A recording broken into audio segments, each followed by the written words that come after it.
Data analyst pursuing her MBA in finance and analytics, and also serves as a vice president education at our club, and having represented the club twice at area level, she continues to inspire through her leadership, communication skills and dedication. Please join me welcoming Toastmaster Sweta.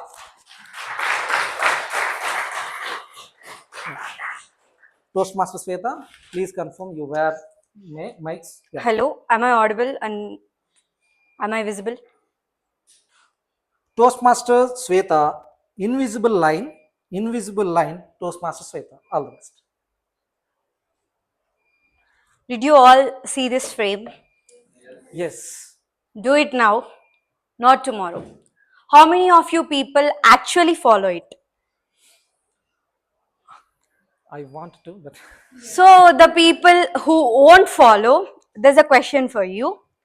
How many of you people regretted that you didn't actually did it today?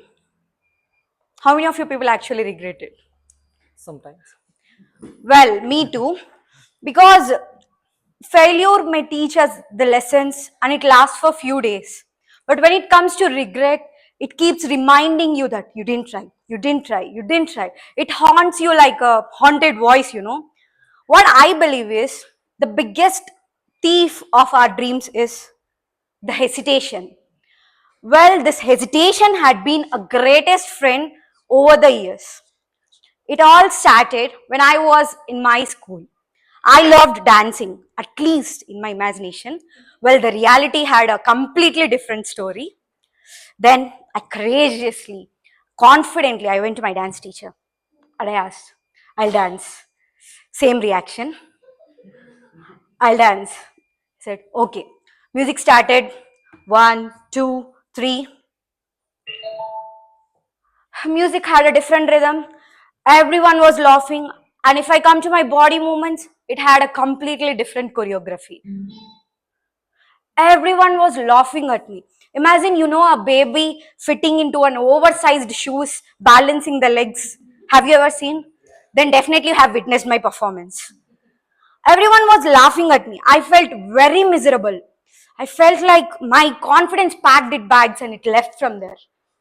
That day I took a dramatic decision. Dancing is not your thing. Don't even dare again to dance. This is not my thing. Well, my drama event didn't last for a single day because deep inside me, there was another voice questioning me. Shweta, are you really quitting the dance because you didn't learn it? Because of some people mocked it. This isn't you. This is not you. That question changed me. I started learning. Though my legs were not balancing on me, though I forgot the steps, still I cope up with it. I learned, and after 3 years, again, there was an auditions for our annual day. I was standing on this invisible line, the line of hesitation. This side, what if I lose? What if again they laugh at me? This side, what if you lose the opportunity? What if you nail the performance? So I took a decision because I couldn't spend the rest of my years wondering what was on the other side of the line. So I grabbed that opportunity before I lose it. And guess what? The girl who they laughed at was the lead dancer at annual celebrations. The people who laughed at me was cheering. She was my friend proudly.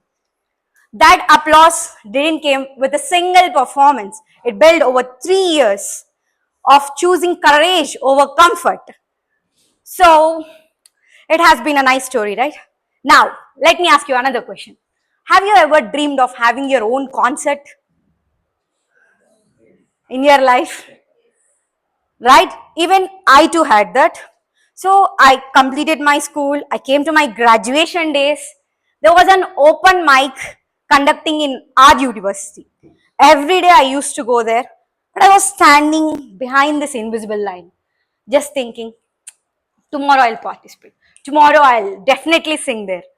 And finally, one night, I took a sheet, I wrote the all lyrics, I selected the song, and I've done my mirror concert. Baby, baby, I've done everything. Finally, I went there. Guess what? Ta-da! Registration's closed, open mic was ended. The silence of regret on my face. But life has been very kind and very generous to me. Suddenly, there was an announcement circulating in our groups. There is a singing competition coming upon. This time, I gave the holiday for this invisible line and immediately I registered. And I participated. And guess what? There's a singer standing in front of you. And now, graduation done, everything done. Past a year, I joined here, Toastmasters. Now, if I want to talk about this Toastmasters, this is a place we voluntarily pay money and get nervous in front of large audience. And a year ago, there was an announcement of humorous speech contest. And our beloved president and our ex-VP head, they came to me and they asked, will you please contend for the humorous speech contest? Again, this line appeared in front of me, the invisible line. What if I forgot my speech? What if people didn't laugh? What if I become humor rather than delivering it? But I learned a lesson.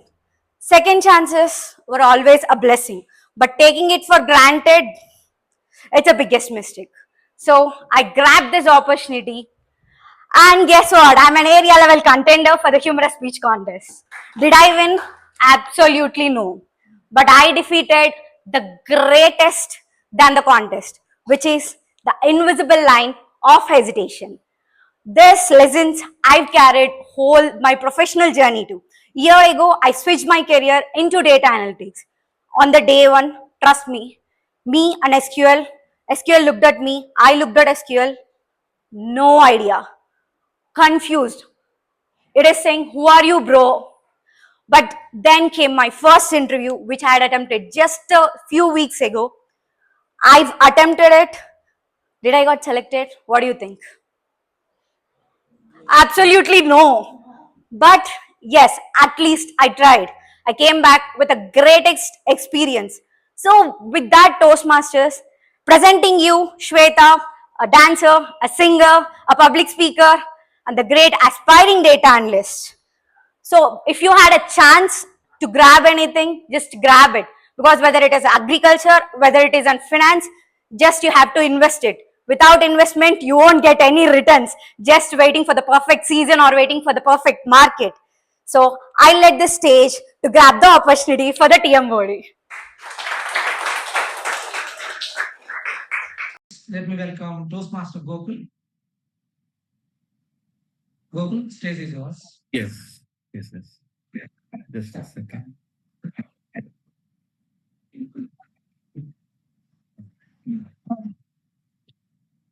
All right, Sweta, congratulations on your inspiring speech, The Invisible Line. What I really like is how you used the invisible line as a metaphor, be it for hesitation or how you connected it consistently throughout your stories, be it from dancing to singing to Toastmasters and to your career. Every example reinforces the same powerful message.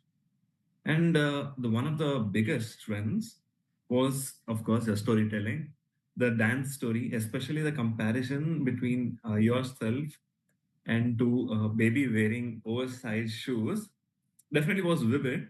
It was relatable and also memorable.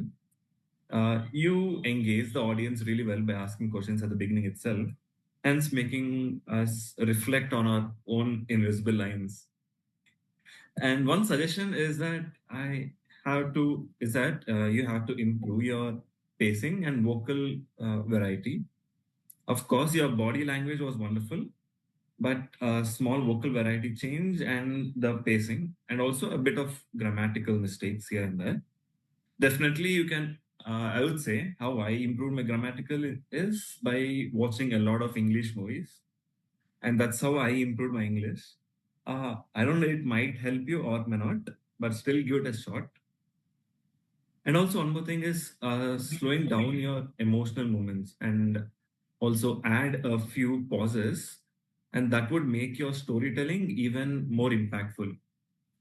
Also, as your conclusion, it could have been a bit stronger by bringing us back to the invisible lines instead of ending with the investment analogy. Overall, Sweta, you didn't just tell us to overcome the hesitation. You showed us how you crossed your own invisible line. That authenticity made your speech a whole lot persuasive and inspiring. And congratulations again, completing for your completing on your L3 P1. Thank you.